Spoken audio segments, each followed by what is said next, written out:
Yo,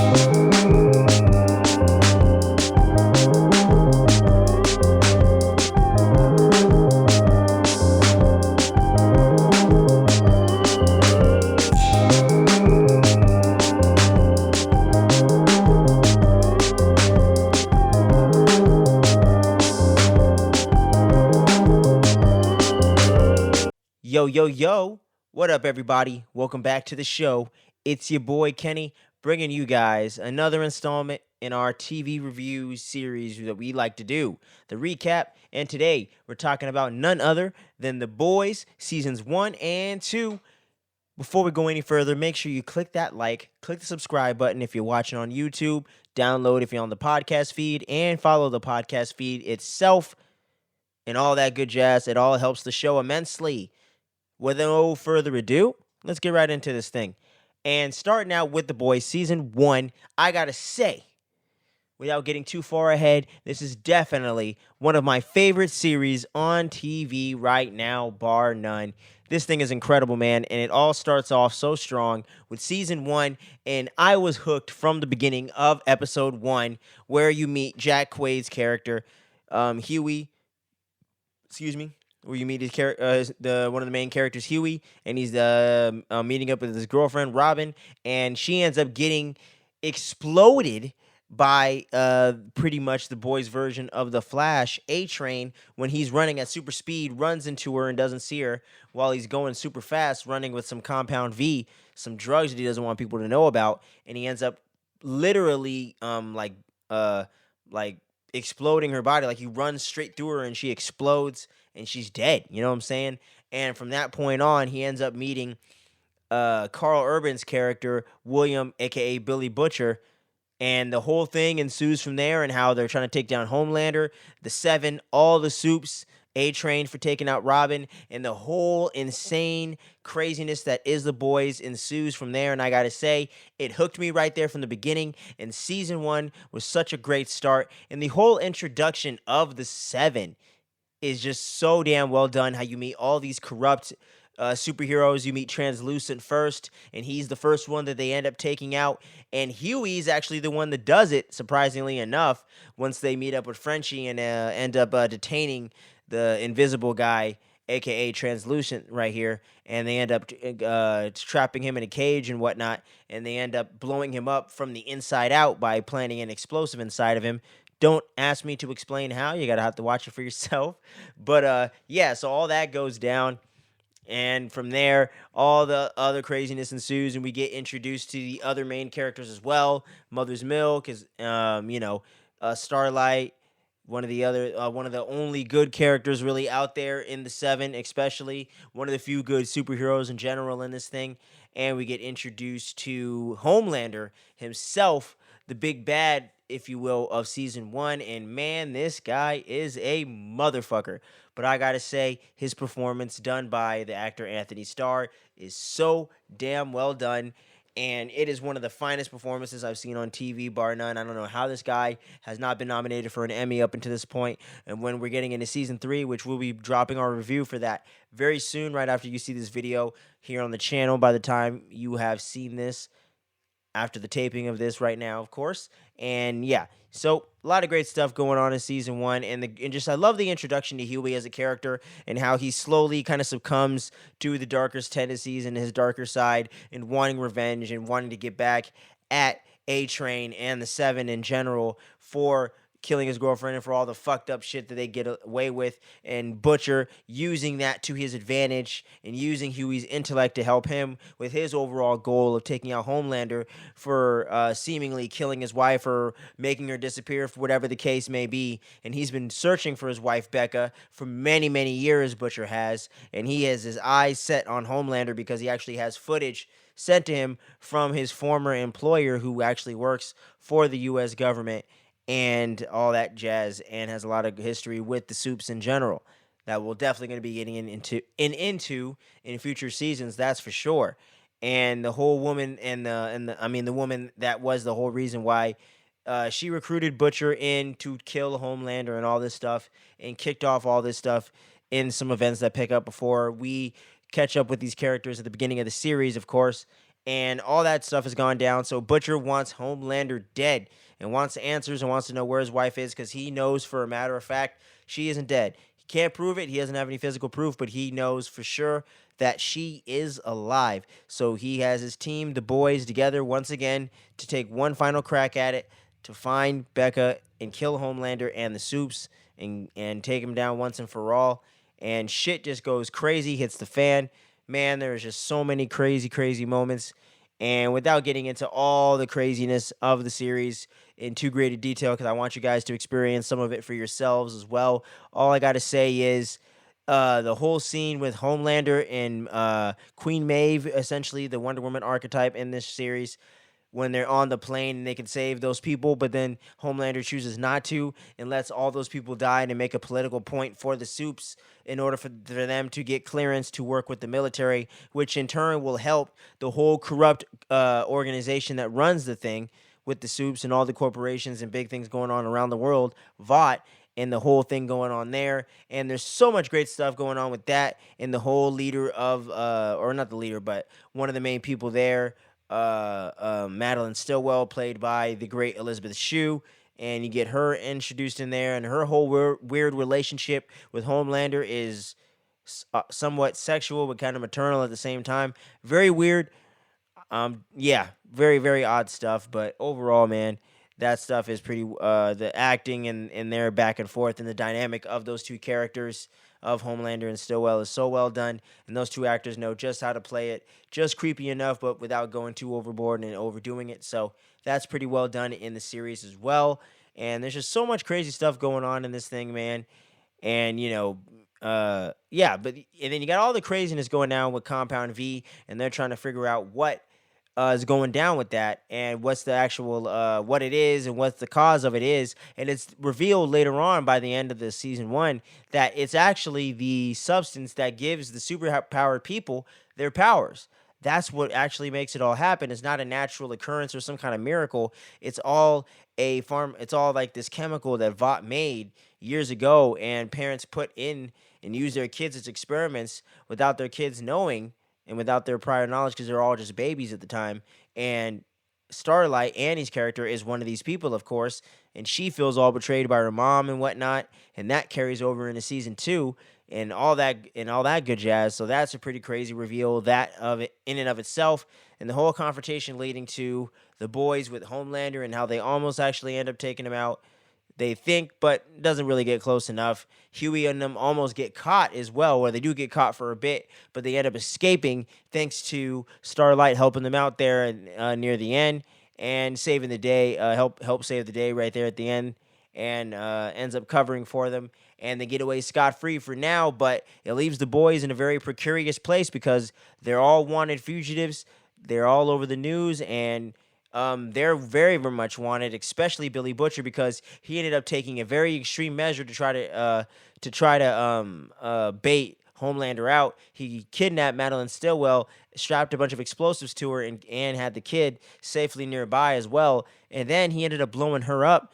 But Homelander actually burned her eyes out and burned and laser through her eyes, through the back of her head, man, holes through her freaking skull, man, and killed her. And then fucking Butcher ended up trying to blew her up, the dead body up essentially to try to blow up Homelander, but it didn't do anything to him, and Homelander ended up saving his life and revealing the real, actual location of Becca, his ex-wife, who ended up being with Homelander at a certain point, and we'll find out more about that in season two. But we find out that Becca is very much alive with a kid, and that kid is Homelander's kid. So then that confirms one of the big suspicions that Butcher's had all along, that she slept with Homelander. But the circumstances of how that goes down isn't quite what it seems there at the end. But that was such a huge fucking cliffhanger to leave us on at the end of season one right there. And at the time, I remember I didn't catch up with season two right away, but I ended up hearing about season three being on the way, and I was like, damn, season one of The Boys was so good. I got to get back on the thing. So I definitely did in time for season three. And I got to say, season one is damn good. I'm definitely going to give it an 8.75 out of 10. Very, very, very awesome fucking series. Well done, no lulls. All the episodes tie in so well together. There's never a dull moment, and that's for sure. It is so damn entertaining.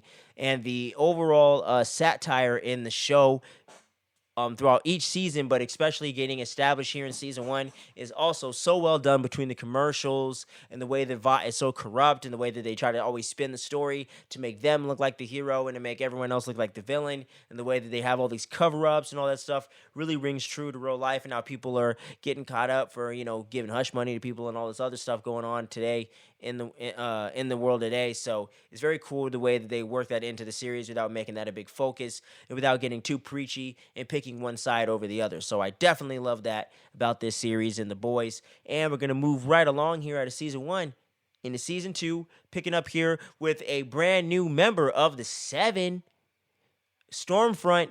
And oh man, that character was so freaking compelling, so effed up. Like, fuck it, I'm just gonna say it. So fucked up, so damn compelling, so damn charismatic at the same time. It's so crazy how the whole reveal comes through that she actually used to be a Nazi, man, essentially associated with the Nazis back in the day, was a racist superhero back in the 60s or 70s or something like that, and then ended up going away for a while, rebranded herself as Stormfront, and came into the present Captain America style, and ended up joining the Seven and trying to take Homelander's top spot and taking a place in the team, and also getting a lot of influence using social media and media in general to her advantage in swaying the public opinion on her side, is so damn compelling and so well done. Because at first you kind of feel like she's kind of pointing at a lot of the fucked up shit with Vought, and you think, oh man, maybe Stormfront's actually for the good. But then when you find out her backstory and what she's really about, you find out, oh hell nah, this bitch ain't no good at all, and she might even be worse than Homelander. You know what I'm saying? Or as bad, if not worse. And then they end up hooking up, and that is just a couple made for disaster, man. And that's like Bonnie and Clyde on a serious nuclear level right there. That is some dangerous shit right there. And then you have Starlight picking up here in season two. She's essentially sold out, went all in on Vought, reaped all the benefits from being famous and all that good jazz, and just said, fuck it. She broke up with Huey, and they're not together at the moment. Huey's living with the boys in some really sketchy, in the bottom, or like in the basement, essentially, some really weird, sketchy convenience store in the middle of some like bodega shopping area. It looks like, I don't know where the hell they're at, but it looks sketchy as hell. And they definitely ain't living the higher life, that's for sure. But Butcher's continuing on with his mission to try to take out Homelander, and doesn't initially reveal the whereabouts of his wife Becca and her being alive and all that stuff. And he's just kind of got his nose down to the pavement and just working through trying to figure this out. And then Huey wants to get involved, and he wants to double down and go all in with this as well, because he's really got nothing else in his life at the moment. He's got nothing else really left to lose, so he wants to get back in on the action and try to take out the Soups and take out the Seven once and for all. And they're all worried about Huey having his feelings for Annie and all their past history, and worrying about that getting in the way, in which it does. And all that carries through well here as well. You got A-Train coming back here, surprisingly so, after he almost OD'd and shit. And that was crazy in and of itself. But he's back, stronger than ever, it seems like. And his brother tries to get him to see reason. But, of course, A-Train's too damn arrogant to see the error of his ways. So he just continues on with the same old shit. And you know how that goes. The Deep is over there being an outcast. He got kicked out of the Seven because it was revealed that he actually ended up sexually assaulting Starlight, as we saw there in season one. I almost forgot to mention that, so there you go. That all comes back around, and the Deep is 86th out of the Seven in some weird ass place in the Midwest, and then he ends up getting involved with some weird Scientology-esque cult that's popping up, trying to recruit him to try to clean up his image and try to get him back on the right path and all that weird shit going on. But I love the way that they're tying in that satire once again into this thing and using it in a very real way, with the way that a lot of celebrities are in on the Scientology and all that stuff. So I thought that was very interesting as well, and the whole way that that tied in. And yeah, man. So yeah, but a lot of crazy stuff with Stormfront coming in here with Homelander. Homelander's even more fucked up than ever, that's for sure. And Butcher and all of them are just hot on this ass, trying to keep Becca safe and try to take Homelander out and get his revenge once and for all. So the boys have to try to get together to try to figure out how they're gonna do so, and all that crazy stuff ensues. And they're trying to kind of team up with Starlight to try to use her as kind of an inside man, trying to infiltrate the Seven and kind of figure out how to get a weakness on Homelander and how they can take him out and how they can take out Stormfront as well, because she's going to become an issue. And then a whole big confrontation comes to a head in the end of season 2, in which Homelander's son Billy, or not Billy, sorry, what's his name? Damn, what the hell is that kid's name? Damn, I forgot the kid's name, but I'll throw it up in here on the screen or some shit. But y'all know the kid, you know, Homelander's son or whatever. He ends up getting involved with the main confrontation with Stormfront near the end of the series. Starlight's in on the action and all that stuff, and then the kid ends up killing his own mom when he ends up lasering laser or laser vision, or using his laser vision to blow up Stormfront essentially and fuck her up real bad. But then he ends up cutting through her and getting to the other side and getting his mom in the process. And then Becca ends up passing away. And right when Butcher was trying to get her to run away with him, and then she decided not to and decided just to stay under the protection of Vought and stay with the kid, then bam, she ends up getting killed accidentally by the kid, and then he's all depressed about it. But luckily they took out Stormfront, and then Homelander's all depressed about that, and then all the shit hits the fan, man. And there's so many ins and outs and things that happen in between. But like I said, don't want to spoil every little detail here. I want to let you guys experience the madness for yourself, because there is plenty to be had. But we are gonna have a big season 3 discussion here, a big spoiler discussion coming up here soon on the next Fandom Frequency Show episode that will be dropping this week, episode 18. So make sure you keep your eyes peeled for that. Season 2, I think, is just a slight step above season 1, so I'm gonna give it a 9 out of 10, man. It is damn good. I enjoy the hell out of it from top to bottom.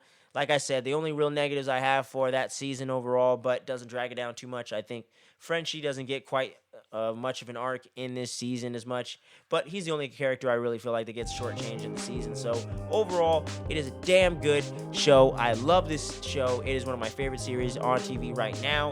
What says you out there? What do you feel about The Boys season 1, season 2? Which one do you like better? And we got that season 3 discussion right around the corner, guys. So make sure you stay tuned and don't sleep on any of that. And until next time, guys, stay safe out there. Peace.